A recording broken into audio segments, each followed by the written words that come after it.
Mr. Stump, the Wells Fargo vision and values statement, which you frequently cite, says, quote, "We believe in values lived, not phrases memorized. If you want to find out how strong a company's ethics are, don't listen to what its people say, watch what they do." So let's do that. Since this massive years-long scam came to light, you have said repeatedly, quote, "I am accountable."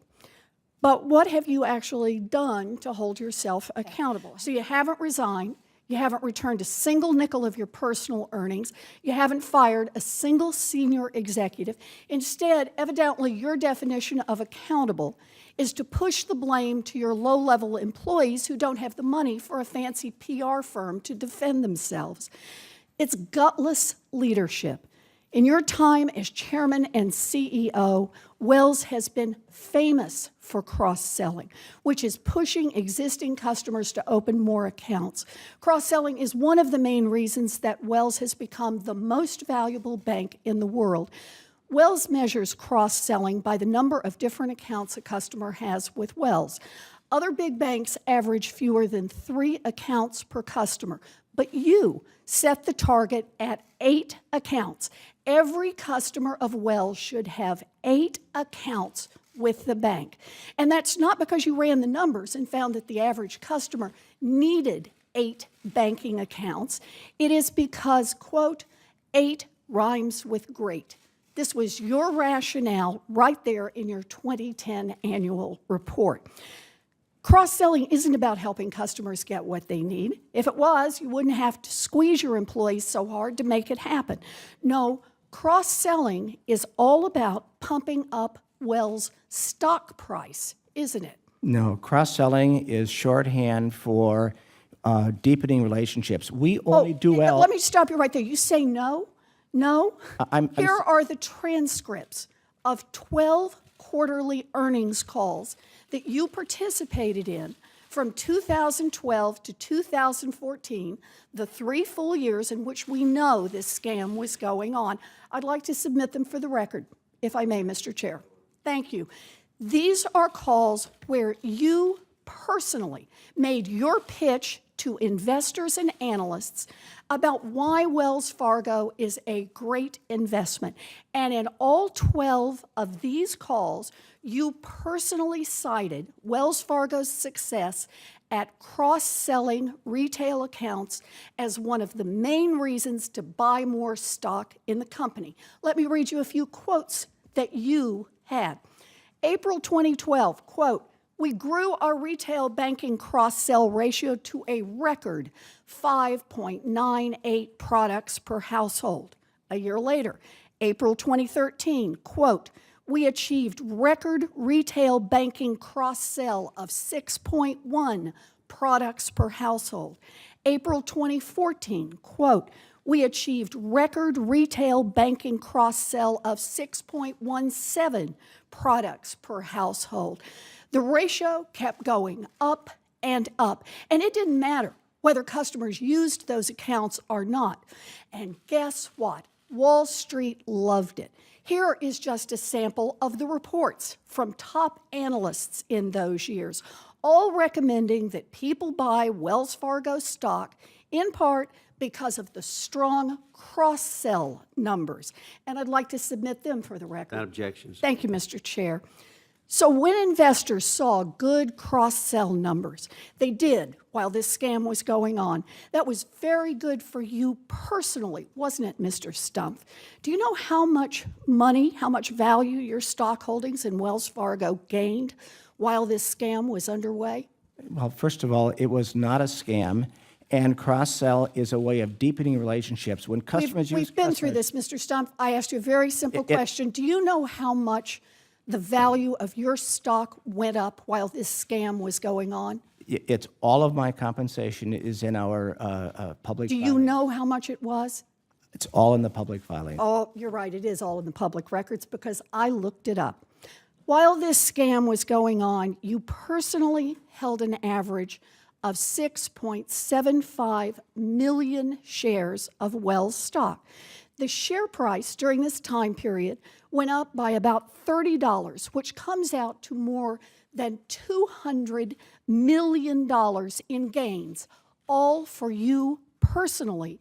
And thanks in part to those cross-sell numbers that you talked about on every one of those calls. You know, here's what really gets me about this, Mr. Stump. If one of your tellers took a handful of $20 bills out of the cash drawer, they'd probably be looking at criminal charges for theft. They could end up in prison. But you squeezed your employees to the breaking point so they would cheat customers and you could drive up the value of your stock and put hundreds of millions of dollars in your own pocket. And when it all blew up, you kept your job, you kept your multi-million-dollar bonuses, and you went on television to blame thousands of $12 an hour employees who were just trying to meet cross-sell quotas that made you rich. This is about accountability. You should resign. You should give back the money that you took while this scam was going on, and you should be criminally investigated by both the Department of Justice and the Securities and Exchange Commission. Mr. Strumpf, as you know, some of my colleagues and I sent you a letter last week about the board's plans to claw back compensation from senior executives who were responsible for overseeing this scam. Wells Fargo provided us with a response yesterday. I noticed that although we sent the letter to you, that the response actually came from somebody else in the company, which I guess is another example of holding yourself accountable.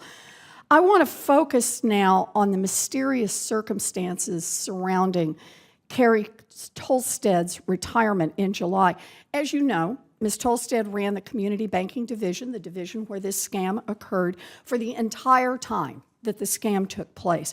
She was in charge of all of the 5,300 employees who were fired, and she oversaw the creation of 2 million fake accounts. Now, in July of this year, just 2 months before the settlement was announced, and before those facts became public, Ms. Tolsted retired at age 56. You indicated in the letter, responding to our letter, that she walks away with over $90 million in stock options, and awards. Fortune magazine says it's actually about $125 million. But, and here's the key part, according to Fortune, if Ms. Tolsted had been fired instead of retiring, she would have had to forfeit as much as $45 million of that award. Mr. Stumpf, the response to our letter confirms that you knew of this scandal before Ms. Tolsted retired.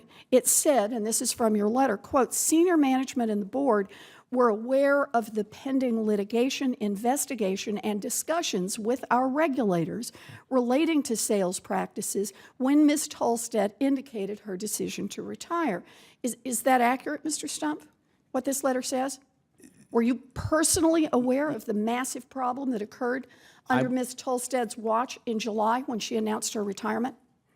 I was aware of that we were involved in discussions with the city attorney, the OCC, and the CFPB, yes. So you had some indication there was a massive problem. We had some indication that we had 1% of our people who were doing the wrong thing. Also known as a massive problem. Well, if you knew this, did you consider firing Ms. Tolsted before she retired? Well, at the time, she was reporting to our president and chief operating officer. It's a simple question. No, you knew there was a problem. Did you consider firing her? No, because of her full... Seriously?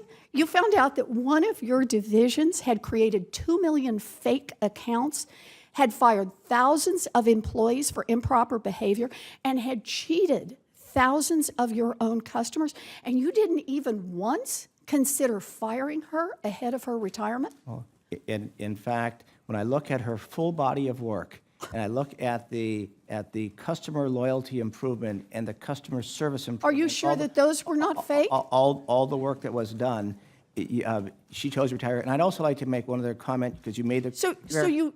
no, I'm just on this. You never considered firing her. So now Ms. Tolsted has apparently retired, but is also staying with the firm through the end of the year. And in the response to our letter, you state, or the person writing it states, quote, Ms. Tolsted is eligible to be considered for a 2016 annual incentive award. An incentive award for doing a great job in 2016? Mr. Stump, that is unbelievable. You are the chairman of the board and the CEO. In those roles, do you think it would be appropriate for Ms. Tolstead to get another bonus on top of the millions that she has already gotten as a reward for her role in this massive scam? The board will consider that. I don't want to prejudice the board, but I also want to make one I comment. don't understand that answer. You know, you and your board have already made changes. You've made changes to the compensation scheme for thousands of employees. You've sat here today and talked about that. You've removed sales quotas, I think you told us. You've reformed incentives. Why can that be done quick as a wink across the entire bank? But a question about cutting compensation for a highly placed executive who oversaw a massive fraud takes long deliberation? Why is that? Because there's a board governance process, and we want that to work properly. And whether Carrie was retired or she was fired, there'd be no difference with respect to how the board can deal with that. I'm sorry, if she was fired, it is my understanding she would not be entitled to large parts of her compensation. It's not just a clawback issue. We're talking about she doesn't get them to begin with if she gets fired, but you let her walk out of the door with a retirement. I don't quite understand. How do you explain this to your own shareholders? There is a process that the board goes through, and they will do that. They've already met, and we won't give that. I don't understand. You keep saying there's, the board, as if these are strangers that you met in a dark alley. Under the bylaws of Wells Fargo, and I'm quoting here, the chairman shall preside at all meetings of the board. And you were able to make changes. Why can you not make a change here? I'm not on the Human Resources Committee of the board. They have their own governance and structure. We want that to proceed in the process in which we have. All right. So we'll do this your way. Our letter asked a number of questions about clawbacks of Ms. Tolstead's and other executives' pay, including yours. Mm-hmm. Wells Fargo's answer to our letter was just basically you punted, that the decision would be up to the board, the same punt you've given here. So you're the chairman of the board. Let me ask it this way. Will you personally support clawing back all or part of Ms. Tolstead's pay?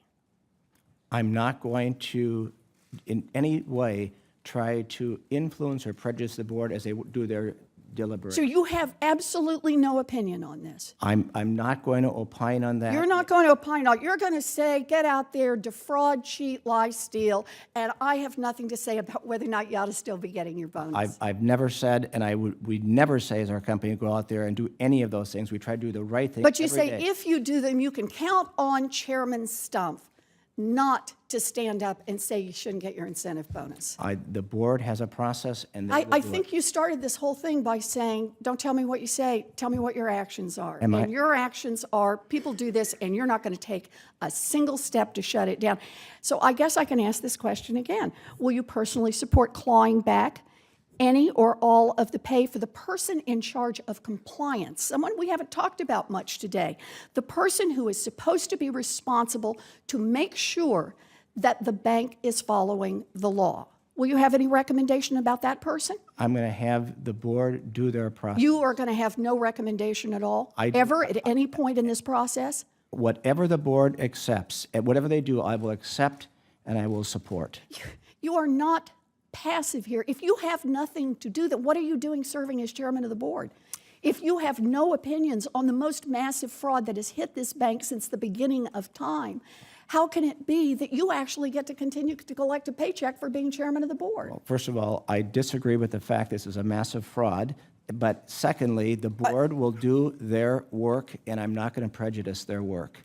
And I'll accept whatever they come up with, and I will be supportive. You know, you accepted all along as this fraud built up, this massive fraud. You accepted all of the performance bonuses based on the cross-selling that is at the heart of this. You watched your own stock go up by more than $200 million, based in part on exactly this massive fraud. You got out and you pumped it to Wall Street, and you said to Wall Street, hey, we are doing such a great job cross-selling here at Wells Fargo. You should tell everybody to buy our stock. And now you turn around and say, I shall remain passive and simply accept what Wells Fargo wants to do. You know, in 2008, Wall Street promised change, but it looks like it is business as usual. A giant bank cheats the little guys, and the executives line their own pockets.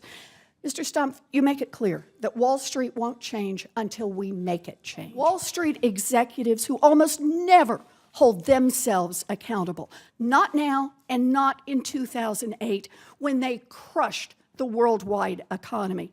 The only way that Wall Street will change is if executives face jail time when they preside over massive frauds. We need tough new laws to hold corporate executives personally accountable, and we need tough prosecutors who have the courage to go after people at the top. Until then, it will be business as usual. And at giant banks like Wells Fargo, that seems to mean cheating as many customers, investors, and employees as they possibly can. Thank you, Mr. Chair.